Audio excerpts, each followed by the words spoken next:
Good afternoon, everybody. I think we're going to be taking a little bit of a break from the draft evaluations today. I've got a lot of day three receivers to look at. It's probably going to take like 5 videos.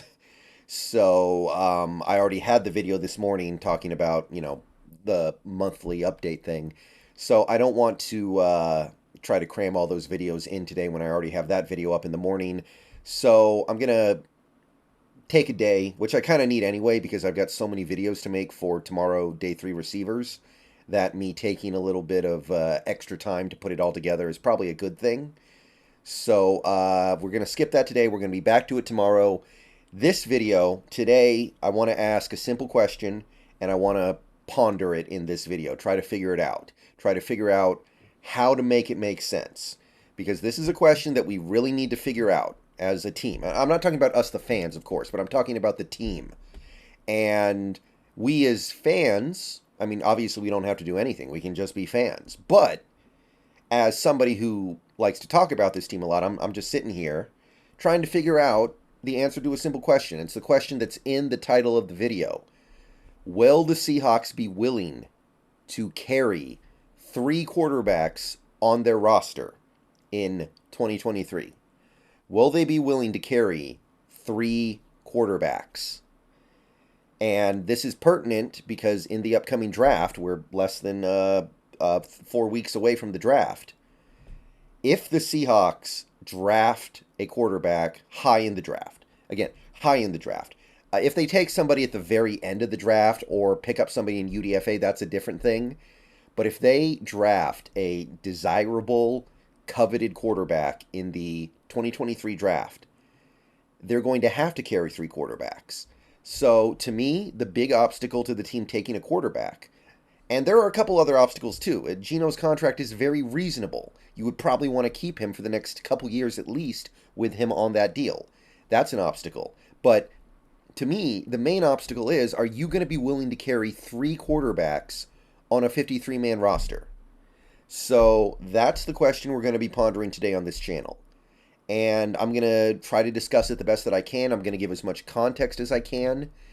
And I am going to try to get to the bottom of this before we get to the draft, because this to me is the big blocking factor as to why I don't believe this team is going to take a quarterback, because they're going to have to carry 3 quarterbacks. So before I dig into the history of this team and the circumstances of this current team, I want to address a couple of kind of frequently asked questions about this, just kind of knock them out of the way.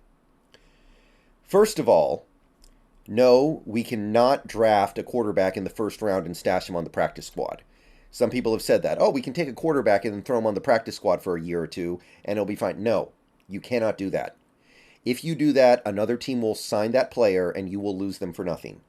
If the player is desirable, that is going to be the outcome there. If you draft Anthony Richardson and you try to put him on the practice squad, he's gone like that. Somebody will pick him up and you will have... I think you'll actually end up having to eat his whole contract too. So you'll be paying him and he'll be playing for another team.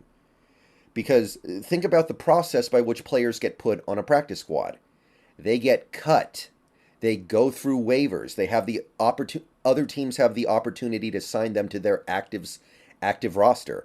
And only if they don't get signed to another active roster are you then able to swoop in and say, hey, come back to my practice squad.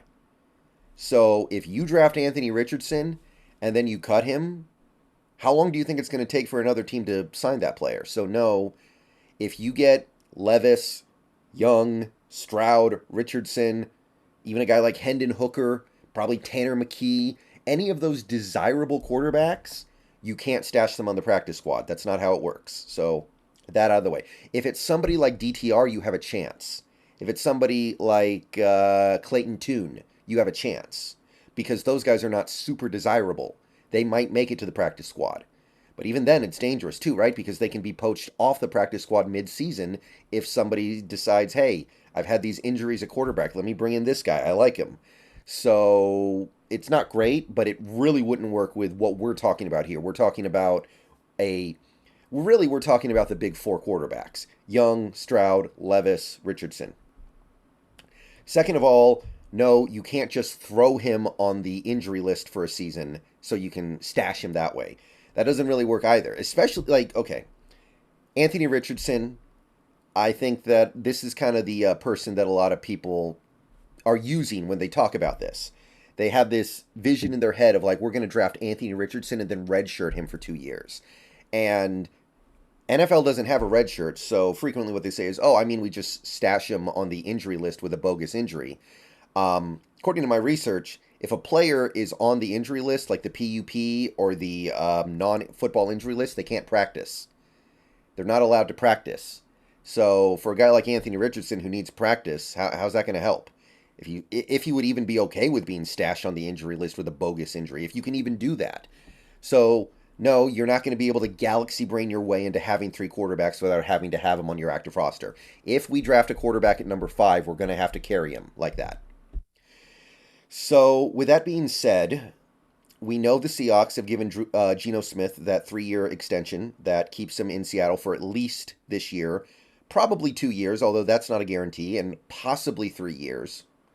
And we know that Drew Lock got 1 year, $4 million on a deal that has enough guaranteed money to where we're clearly not planning on just cutting him in the preseason. So, bottom line is, if you want the Seahawks to draft a quarterback at number 5 or really at any point in the first 3 days, you're going to need them to carry those 3 quarterbacks on the active roster. So, the first thing I wondered was, have the Seahawks done this? Because my first instinct was like, we've never carried 3 quarterbacks under Carroll. We've never carried 3 quarterbacks. That's clearly something we don't like to do. Most teams don't. Some teams do. You certainly can do it. It's not against the rules. But would Carroll be willing to do it, knowing that he's never done it before, was my question. Well, I went back and looked. I went through the field goal archives of every 53-man roster, week 1 53-man roster under Pete Carroll. I could not find it for the first year. I could not find it for 2010. I'm pretty sure we only had 2 quarterbacks that year. But come to find out, this would not be the first time we've carried 3 quarterbacks. This is the 2011 53-man roster. You can see we actually carried 3 quarterbacks: Tavares Jackson, Charlie Whitehurst, Josh Portis.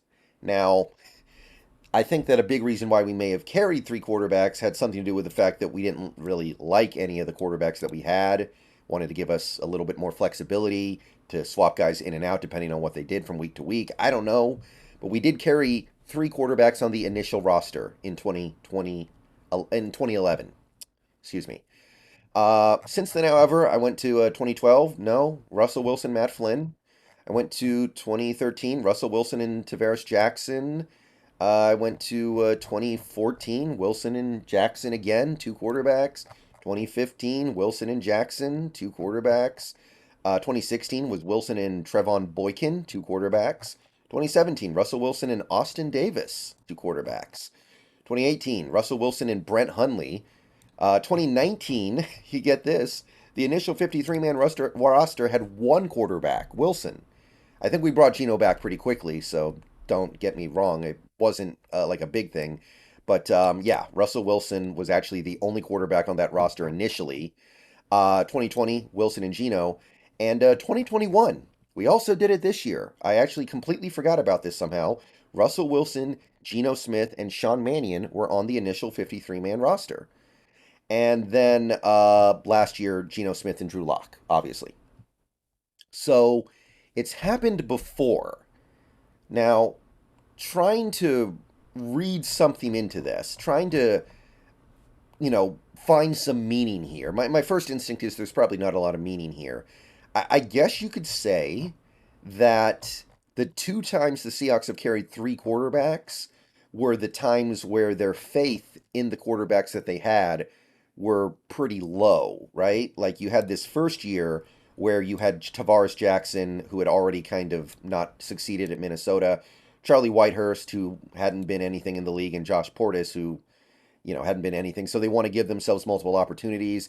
Now, 2021, Wilson, remember, that was right after that really bumpy offseason where Wilson basically requested a trade. The Seahawks were this close to trading him at one point. Blah, blah, blah, blah, blah.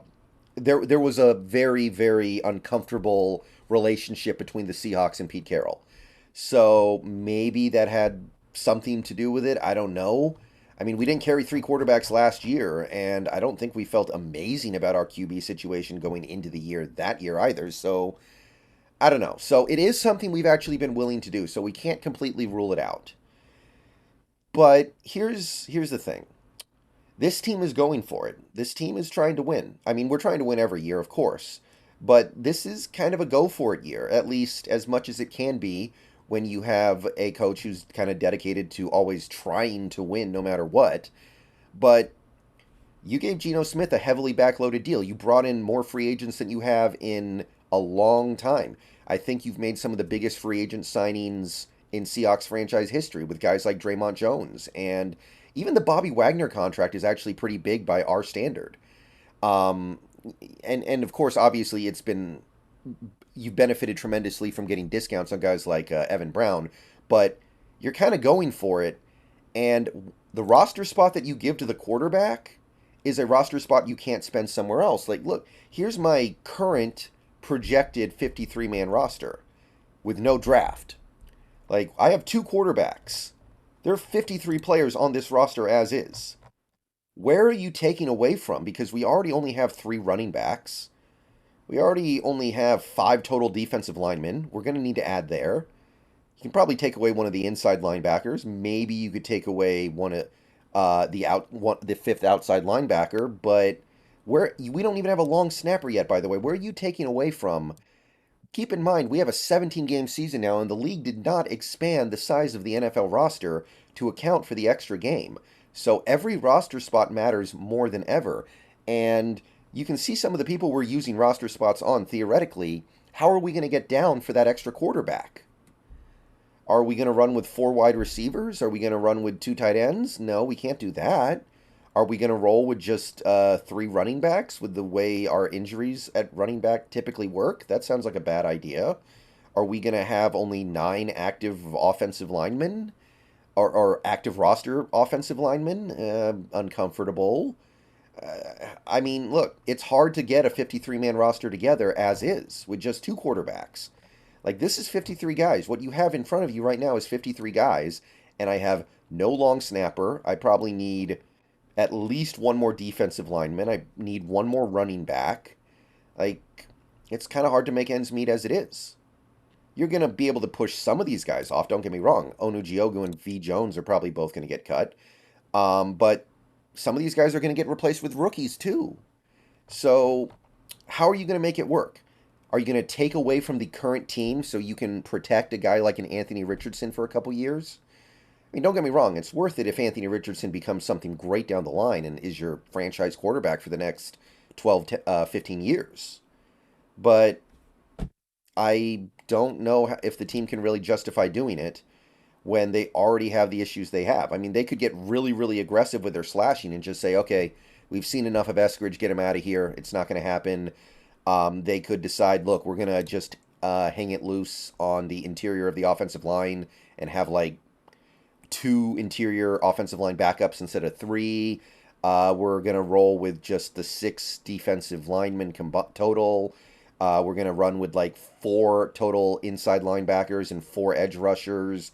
Maybe we only carry 4 total cornerbacks because we have all this flexibility in our secondary. But it's not going to be easy. It's going to hurt a little bit, man. It's going to hurt. So we've done it before. That is what I found when I did my research behind this video. It's actually happened twice before.